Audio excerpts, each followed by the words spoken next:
Sino yung nandun? Hindi kaya UPI nandun.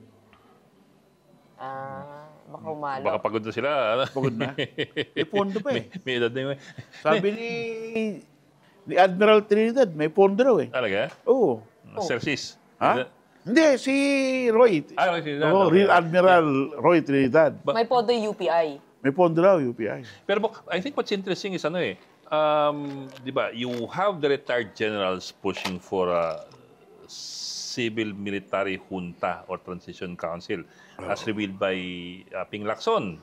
Yes. Iniyaya daw siya na maging bahagi ng civil military junta or transition council. So yung kanan, tinutulak yan.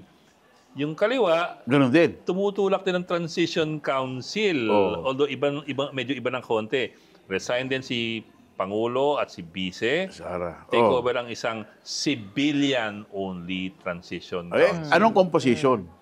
Yan, civil society, and so on down the line. So, yeah, it's still up in the air. Pero yun ang idea.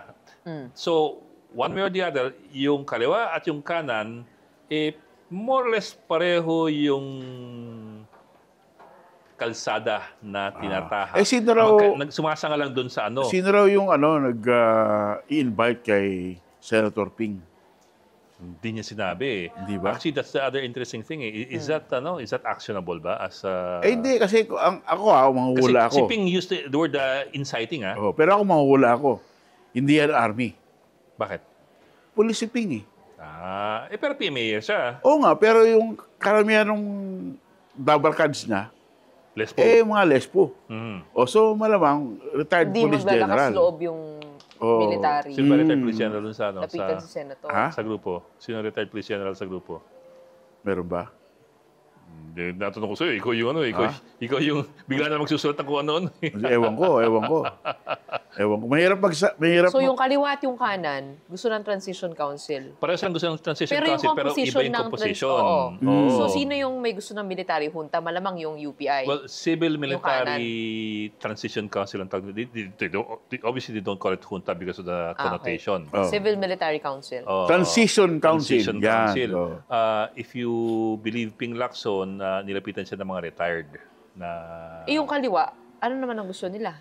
Wala. Gusto lang Composition nila, ng Transition Council. Transition Council composed of civilians only to undertake reforms and then to prepare for elections for a permanent president and vice president. I don't know what comes first pero parang nakalagay sa statement nila kasi to undertake reforms